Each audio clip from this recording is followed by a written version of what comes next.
Before memory shaped the human story, the world itself was a restless teacher. The early Stone Age stretched across vast savannas, tangled forests, and storm-scarred plains, each landscape shifting without warning. Our ancestors moved through these places guided only by instinct, fleeing at the faintest rustle, chasing whatever darted ahead, eating when hunger struck, and hiding when shadows grew too long. Nothing from yesterday could help them. No lesson lingered long enough to become guidance. Every sunrise reset their world, forcing them to confront danger as if for the first time. In this raw, untamed silence, nature was immense, and the human mind was still awakening into its earliest form. In this shifting world, subtle changes began to stir within the minds of early hominins. Though they could not yet recall the past, something inside them reacted when familiar sights returned. Herds moved along the same distant ridge. Certain plants sprouted in predictable patches, and water gathered again after the rains. A small, wandering group followed these quiet signs without understanding their meaning. Yet each repeated experience nudged them toward a new way of sensing the world, forming the earliest foundation of memory beyond simple instinct in those ancient days. One night, a bolt of lightning tore open the sky, igniting a distant forest and filling the darkness with roaring flame. The group fled in panic, leaving the blazing horizon behind. When they returned months later, the charred ground had begun to bloom again. One hunter paused, struck by a strange sense of knowing. That flicker of recognition stirred emotion, and emotion rooted the moment, marking the earliest spark of episodic memory, shaped by a sudden environmental shock that day. With each generation, the human brain began to change, its neocortex slowly expanding as new neural pathways strengthened through repeated experience. Scientists identify this period as the birth of episodic memory, the mind's ability to store moments and call them back when needed. Now, early humans could remember safe shelters, past dangers, and places where food had once been found. This shift from living only in the present to learning from the past became a turning point in human evolution. In this quiet turning point, memory, still fragile and uncertain, became humanity's first inner tool. Even brief moments held in the mind began to guide movement, caution, and choice. Early humans no longer reacted blindly. They carried faint echoes of what had been. That small shift changed everything. The earliest memory was not spoken or painted. It was simply felt, a spark inside the mind that quietly redirected the future of our species.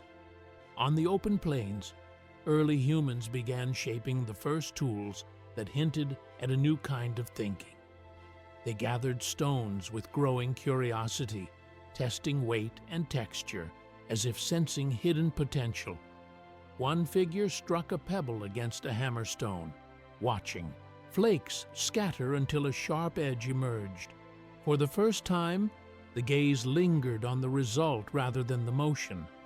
That bright line promised power, a tool that could cut, scrape, and transform survival. Recognition slowly replaced accident. Each strike carried the faint memory of the last, how to hold the core where the angle must fall, and how a single misstep could ruin the shape. Here, in these early crafted edges, memory quietly began guiding human hands. It marked the dawn of deliberate, thoughtful human creation. Beside a quiet riverbank, a young apprentice watches an elder with focused eyes. The elder moves slowly, deliberately, selecting a fine-grained stone and turning it in his hands as if reading its hidden lines. He aligns each strike with practiced care, rotating the core between gentle blows. For the apprentice, every motion is a lesson. His attempts come with mistakes, strikes that fall too hard, too soft, angled just enough to shatter the stone. Yet each failure roots itself in memory. Gradually, his wrist steadies, and he listens for the clean ring of a perfect flake. In this patient exchange, something new emerges, knowledge passed from one mind to another, carried by shared effort rather than chance alone. Tragedy struck on a quiet morning hunt when the tribe's finest toolmaker and hunter fell to a wounded animal's final charge. His death shattered the group, not only through loss of a companion, but through the sudden absence of his irreplaceable skill. Without his hands, their tools grew dull, spears splintered, and scrapers failed at crucial moments. Only then did the tribe understand the cost of letting knowledge die with one person. If skill stayed locked inside individuals, survival faltered. This crisis pushed them toward a new path: deliberate teaching, shared lessons, and the careful preservation of every essential step. As stone shaping became a daily ritual, something remarkable unfolded within the human mind. Repetition carved new pathways in the brain, allowing movements once guided by instinct to become refined through practice. This was the rise of procedural memory, knowledge stored in muscle and rhythm. Each strike, each rotation of the core, strengthened patterns the brain could recall with ease. Skills no longer vanished with time. They could be copied, repeated, and improved, creating the first true chain of cultural inheritance in human evolution. And these memories reshaped how humans survived. Across the cool floor of a sheltering cave, generations of tools lie scattered like quiet footprints of time. Each stone carries a memory, a technique refined, a mistake transformed, a lesson preserved. The tribe begins to see these tools not as simple objects, but as the physical record of their shared experience. As the view widens, thousands of years of craftsmanship stretch across continents, turning memory into something visible and lasting. In these edges and handles rests humanity's earliest legacy forever. Before fire, the world belonged to darkness. When the sun slipped below the horizon, early humans huddled together in silence, surrounded by shadows and the watchful eyes of predators hidden in the brush. But the moment they learned to command fire, everything changed. Flames rose like a second sun, pushing back the night and revealing space that had never been safe before. Now, instead of surrendering to sleep, people sat awake with their faces glowing in the flicker. These stolen hours opened room for thought, reflection, and connection. With danger held at bay, their minds drifted toward the past and reached tentatively into the future. Fire became the stage where memory first dared to grow. Gathered around the warm glow of fire, early humans found something new awakening between them. In the safety of its light, they began to speak of the day's dangers: a lion's sudden charge, a storm that tore apart a shelter, the sweet relief of finding berries after hunger. These were not stories for entertainment, but raw accounts of survival. As voices rose and fell, others listened, compared their experiences, and added missing pieces. Each retelling strengthened the memory it carried. A warning shared once became a lesson repeated before every hunt. In these circles of flickering light, isolated experiences blended into collective wisdom, and memory slowly shifted from the individual mind to the community itself forever. One night, terror slipped into the camp when a great cat crossed the ring of embers and struck without warning. Screams shattered the darkness, leaving wounds far deeper than the ones carved by claws. When the chaos finally stilled, The survivors gathered close to the fire, shaking as they relived every detail: where the beast appeared, how it moved, what mistakes had opened the way. Fear sharpened each memory, etching it into every mind. The tribe vowed the moment would never be forgotten, retelling it with purpose until the tragedy became a lasting warning carried by all in the days ahead. Science reveals why these moments around the fire changed humanity forever. Emotionally charged experiences awakened the hippocampus, carving memories deeper and making them last far beyond the event itself. In the fire's protective glow, shared fear and storytelling fuse into a new architecture of remembering, where moments transform into narratives and narratives into tools for survival. Fear sharpens each detail, repetition locks it in. For the first time, culture carries knowledge forward, and the human mind begins storing wisdom as story. In the end, the earliest stories rose as shields, not entertainment. They carried warnings, hopes, and hard-won lessons meant to protect every child, hunter, and wanderer who listened. Fire offered warmth, but stories offered continuity. Spoken aloud, these memories preserved experience across generations, allowing humanity to face the unknown with the wisdom of those who came before, long ago and always.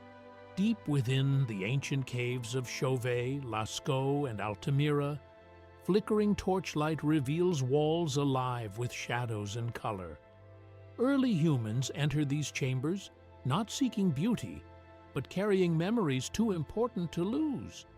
They move with reverence, brushing fingertips across cool stone as if feeling the past beneath their hands. Then comes the leap, pressing pigment to rock, allowing a moment of life to escape the mind and take shape in the world. Horses, mammoths, lions, and faint human figures emerge as emotional echoes, records of triumph, danger, and observation. Each image becomes a marker, a reminder, a guide. Painting turns into ritual, the walls transforming into a living archive. In these depths, humanity discovers that memory can endure beyond breath and bone. The cave becomes the first library of human thought, preserving experience long after the firelight fades. When a hunter returned from a successful chase, his pulse still pounding, he felt the moments slipping away like breath in the cold air. Instead of letting the memory fade with sleep, he reached for minerals ground into powder and mixed them with animal fat until the paste darkened in his hand. He stepped toward the cave wall and sketched the sweeping arc of a bison's run or the precise curve of his spear. Others soon followed, marking routes of migrating herds, the places where water hid, or the movements of prowling predators. These shapes were not exact scenes, but visual stories waiting to be shared. In them, humanity began anchoring fleeting experiences into lasting images, letting memory step beyond the mind and take form on stone for generations yet unborn to learn from them. Then a deeper shift unfolded on the cave walls. Humans no longer painted only animals, but began shaping marks that pointed to ideas themselves. Dots recorded the days between hunts, spirals traced the sun's long arc, and lines or notches measured the rhythm of the moon and the movement of herds. These symbols carried meaning beyond appearance. They encoded patterns, seasons, and cycles, turning raw experience into something structured and predictable. For the first time, time itself could be captured, counted, compared, and used to guide decisions. In these simple marks, viewers witness the birth of symbolic thought, the earliest form of data recording in human history ever to emerge globally. Across generations, the same clan returned to the cave again, carrying memories shaped by seasons and struggle. Each visit added something new: a handprint, an animal form, marks placed beside those left by ancestors long gone. Children reach to press their palms where elders once pressed theirs, forming a lineage of touch across time. The cave became a shared memory keeper, a silent meeting place for the living and the dead. Layer by layer, new stories merged with old symbols, turning the wall into humanity's first clock of continuity and its earliest external store of knowledge. Those early marks would one day transform the world. Dots and lines slowly evolved into proto-writing, and tracking the seasons grew into the first agricultural calendars. Shared symbols laid the groundwork for mathematics, for trade, and for the rise of cities and science. In the end, every book, every map, and every timeline can trace its beginnings to a single handprint left on a cave wall long ago by ancestors. After humanity's earliest breakthroughs, the world began to feel less like a scattered struggle and more like a woven tapestry of shared experience. Stone tools, firelit gatherings, and painted caves no longer stood apart. They formed the roots of something larger: culture. Memory became the thread linking one life to another, binding individuals into families, families into clans, and clans into thriving tribes. Shared recollections shaped identity as stories of ancestors, victories, hard journeys, and painful losses blended into a collective tale. Memory grew into emotional inheritance. Children learned not only how to survive, but why rules mattered, why a river could be dangerous, why a cave remained sacred, why seasons demanded attention. Through these teachings, scattered humans became connected communities, discovering continuity across generations through the memories they carried. These bonds shaped the earliest foundations of human society itself forever. Across the shifting landscapes of the Stone Age, we follow a single family whose story mirrors countless others. A mother kneels beside her children, guiding their hands over fresh animal tracks, teaching them how to read the ground as if it were a living map. A father retells the night a storm shattered their shelter, reminding them how quickly safety can disappear. An elder, voice trembling with age, shares the memory of a distant migration route that once saved the clan from starvation. As the children grow, they begin repeating these lessons to their own young. Memory becomes ritual, ceremonies marking winter's end, burial mounds shaped in familiar patterns, warnings spoken before every long journey. Through repetition and emotion, tradition is born, proving that humanity's greatest strength is not force, but wisdom carried forward through stories and customs. When a harsh drought seizes the land, rivers shrink into cracked channels, and animals roam unpredictably in desperate search of water. Hunger tightens around the tribe like a closing fist. Panic almost overwhelms them, but the elders carry memories from a drought long ago. They remember hidden springs tucked between cliffs, the plants that endure heat, the length of the last dry season, and the direction from which storms eventually returned. Guided by these recollections, the clan moves with purpose instead of fear. In this crisis, memory becomes more than history. It becomes a lifeline, allowing them to follow ancestral guidance into survival. Their future depends on remembered paths alone. Here the story reaches its scientific peak. Memory lets humans gather knowledge far faster than evolution could reshape their bodies or instincts. Instead of waiting millennia for new behaviors, they learned from one another in moments. Each generation started where the last one ended, stacking discoveries like stones in a growing tower. This accelerating flow of shared wisdom marked the rise of culture as humanity's greatest intellectual advantage, endlessly forward. In the end, every tool, painting, and firelit story stands as an echo of minds unwilling to let their world disappear. Memory carried not just lessons, but meaning. It allowed humans to build a past, imagine a future, and carry identity across time. Through memory, humanity became more than a species. It became a lasting legacy for all who followed after.